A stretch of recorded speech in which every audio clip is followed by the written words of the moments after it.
जब हम तीन एक साथ मिलकर सेक्स करते हैं आपस में तो ही हमें मजा आता है। जब हम हस्बैंड एंड वाइफ एक दूसरे के साथ सेक्स करते हैं तो वो पहले ऐसा प्लेजर मिलता नहीं है। तो कोई तरीका बताए कि जब हम एक दूसरे के साथ भी सेक्स करें तो सेम उसी तरह से आनंद उठा सके जैसे पहले हमें महसूस होता था। बहुत ही सिंपल है।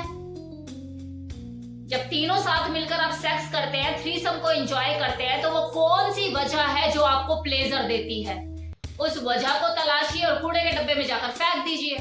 बड़ा आसान है, कहाँ मुश्किल है। नहीं है समझ? कंफ्यूज हो गए? नहीं हो पाएगा। चलो शुरू से शुरुआत करते हैं। सबसे पहले तो इस थ्रीसम के बारे में मैं बताना चाहूंगी कि हो सकता है कि कुछ लोग जो कि इस मेरी वीडियो को फर्स्ट टाइम देख रहे हैं उनके लिए थ्रीसम वर्ड ही नया हो। तो देखो, थ्रीसम जो है is a part of a lifestyle.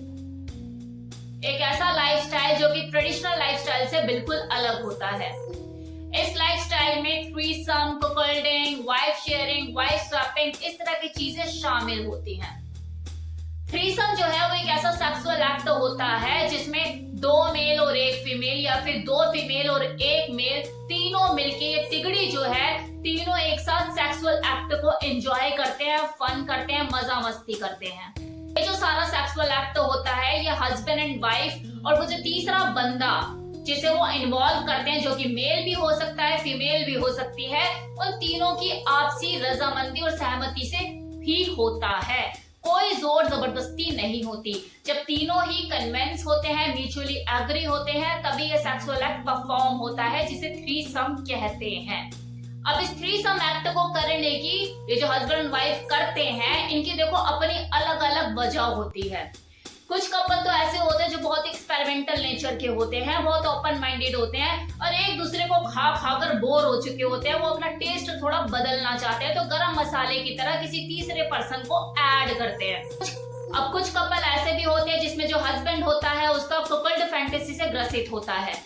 मतलब जो अपनी वाइफ को सेटिस्फाइड नहीं कर सकता, फिजिकली इनकैपेबल होता है अपनी वाइफ को सेटिस्फाइड करने में, तो वो बुल को हायर करता है। तो यहाँ भी थ्रीसम एक्ट परफॉर्म होता है। कुछ कपल देखो ऐसे भी होते हैं जो वाइफ शेयरिंग फैंटेसी को एंजॉय करना चाहते हैं, अपनी वाइफ को किसी और के साथ हम बिस्तर होते हुए देखना चाहते हैं और सेक्सुअली अराउज होना चाहते हैं। ये चीजों ने काफी ज्यादा टर्न ऑन होने में मदद करती है। ऐसे लोग में बाइसेक्सुअल भी आते हैं और कुछ स्ट्रेट मेल भी होते हैं जो इस चीज को ट्राई करके देखते हैं। तो इस तरह से देखो हर किसी की अपनी अपनी वजह होती है थ्रीसम एक्ट को करने की। यहाँ मैंने आपको कुछ एग्जाम्पल दिए। अब देखो, अगर बात किसी ऐसे पर्सन की जाए जो कि कपल्ड फैंटेसी से ग्रसित है, तो देखो उसके लिए थ्रीसम से निकलना थोड़ा सा मुश्किल हो सकता है क्योंकि वो मेंटली बाउंडेड है। मानसिक रूप से वो बुल और अपनी वाइफ, जिसे हॉट वाइफ के नाम से जाना जाता है, उसका गुलाम है, सरेंडर कर चुका है। लेकिन वो कपल, वो हस्बैंड एंड वाइफ जो कि जस्ट इस थ्रीसम की फैंटेसी को एंजॉय करने के लिए इस लाइफस्टाइल का हिस्सा बने थे, जो एक्सपेरिमेंट करना चाहते थे, अपनी बेसवाद सेक्सुअल लाइफ में तड़का लगाना चाहते थे, तड़का लगा लिया, देख लिया, चीजें करके देख ली। अब अगर वो निकलना चाहे तो निकल सकते हैं, उनके लिए कोई मुश्किल नहीं है। आपको धीरे धीरे ये थ्रीसम वाली डोज को अपनी सेक्सुअल लाइफ में से कम करना पड़ेगा। सब्जी में नमक कितना रखना है कितना नहीं, इसका डिसीजन आज भी आपके हाथ में ही है, क्योंकि ये जो थ्रीसम का जो फ्लेवर है आपने अपनी मर्जी से लगाया था अपनी सेक्सुअल लाइफ में। अब अगर देख लिया, चीजें समझ आ गई, एक्सपेरिमेंट करके देख लिया, तो लात मारो निकलो, किसने रोका है? सब चीजें आपके हाथ में ही है।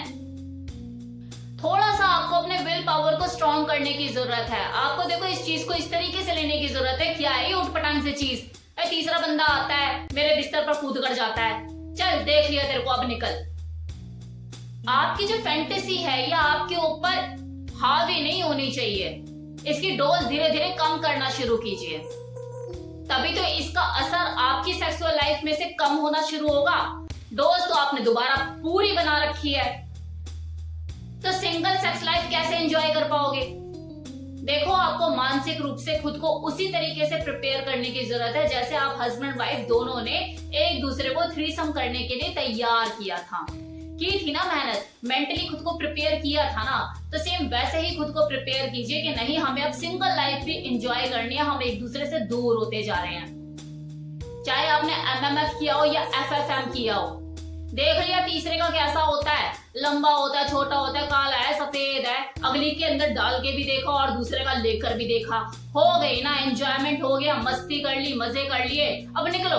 अपने बच्चों को समझाते फिरते हो ना कि वीडियो गेम ज्यादा नहीं खेलना चाहिए वरना एडिक्टेड हो जाओगे। अब खुद को समझाना शुरू कीजिए कि थ्रीसम ज्यादा नहीं खेलना चाहिए वरना एडिक्टेड हो जाएंगे, एक दूसरे के साथ मजा ही आना बंद हो जाएगा। पार्टी रोज रोज नहीं की जाती वरना पार्टी का मतलब ही खत्म हो जाएगा, एंजॉयमेंट ही नहीं होगा। तो बेटर है इसे रूटीन लाइफ में ना लाके इसको अपनी लाइफ का कभी कभार का हिस्सा बनाए। अगर उसकी डोज ज्यादा हो गई तो आपकी खुद की डोज की जो है क्षमता वो खत्म हो जाएगी, आपको मजा ही नहीं आएगा एक दूसरे के साथ। तो अपने माइंड को ऐसे प्रिपेयर कीजिए। अगर आप भावनात्मक रूप से आज भी जुड़े हुए हो, एक दूसरे की परवाह करते हो, केयर करते हो, एक दूसरे की चिंता है, आपको एक दूसरे को खोने का डर है कि हम दूर होते जा रहे हैं, तो ये खाई आप बहुत जल्दी मिटा लेंगे। क्योंकि ये जो थ्रीसम है जिसमें आपने तीसरे बंदे को इन्वॉल्व किया वो सिर्फ एक शारीरिक जुड़ाव है। इमोशनली आप आज भी एक दूसरे से जुड़े हुए हो, तभी तो आपको टेंशन हो रही है कि हमें एक दूसरे के साथ मजा क्यों नहीं आता। तो आपको बस ये थ्रीसम की जो डोज है इसको अपनी सेक्सुअल लाइफ में से कम करने की जरूरत है। या किसी की क्या मजाल की कोई तीसरा शरीर आपको अपना गुलाम बना ले कि उसके बिना आपको मजा ही नहीं आता, आपकी सेक्सुअल लाइफ में आप एंजॉय ही नहीं कर पाते। इतनी मजाल किसी तीसरे शरीर की कुछ नहीं है, वो सिर्फ एक टॉय है आपकी जिंदगी में रंग भरने के लिए, मजे लेने के लिए। बाकी आप आज भी भावनात्मक रूप से एक दूसरे से जुड़े हुए हो, बस थोड़े से टाइम के लिए थोड़ा सा धुंधलापन आ गया, उसको छाटने की जरूरत है। तो थ्रीसम से दूरी बनाइए कुछ टाइम के लिए, इसे रूटीन लाइफ में अपने शामिल मत कीजिए कि भाई हर हफ्ते आपका थ्रीसम ही हो रहा है, अकेले आप एंजॉय ही नहीं करना चाहते। जाइए किसी वेकेशन पे जाइए, एक दूसरे के साथ टाइम स्पेंड कीजिए।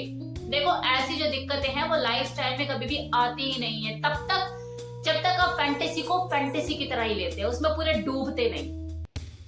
आप बैलेंस में रहकर चीजों को करते तो कभी ऐसी नौबत नहीं आती। और ये एक तरह से लर्निंग लेसन भी है। वो लोग जो कि मेरी इस वीडियो को देख रहे हैं, लाइफस्टाइल का हिस्सा है, उनके लिए मैं यही कहूंगी कि जब भी आप लाइफस्टाइल में एंट्री करें या कर चुके हैं तो अपनी लिमिटेशन, अपनी बाउंड्रीज का हमेशा ध्यान रखिए, उसके पार कभी मत जाइए, वरना आपकी जिंदगी को हेल बनने से कोई नहीं रोक सकता। हर वो चीज जो कि लाइफस्टाइल का हिस्सा है, जो आपको समझ में आती है कि हाँ ये मुझे करके देखनी है, ये मेरी फैंटेसी है, करके देखिए, किसने मना किया है। एंजॉय योर लाइफ, ये आपकी जिंदगी है, लेकिन खुद को बांधना सीखिए। गुलाम मत होइए किसी भी चीज के, एडिक्टेड मत होइए, वरना आपकी जिंदगी को नर्क बनने से कोई नहीं रोक पाएगा। इंस्टा पे मुझे कितने लोग मैसेज करते हैं, मैं सबके जवाब नहीं दे पाती, तो अगर मेरी इस वीडियो को कोई देख रहा है तो समझ जाइए। इस तरह से लाइफस्टाइल पर ओपनली अपनी रियल फेस से बात करने वाला कोई यूट्यूब पे है नहीं अभी। वैसे थ्रीसम के ऊपर मैंने पहले भी वीडियो बनाई हुई है। ये लाइफस्टाइल के अंदर जितनी भी चीजें आती हैं, like wife swapping, wife sharing, cuckolding, bull, hot wife, cuckold, सबको मैंने एक्सप्लेन किया हुआ है। मेरी इसी चैनल पे काफी सारी वीडियो है जो बनी हुई है, आप चाहे तो जाकर देख सकते हैं। आपको इस लाइफस्टाइल को समझने में और ज्यादा हेल्प मिलेगी। तो मेरी तरफ से इस वीडियो में इतना ही। Thank you so much.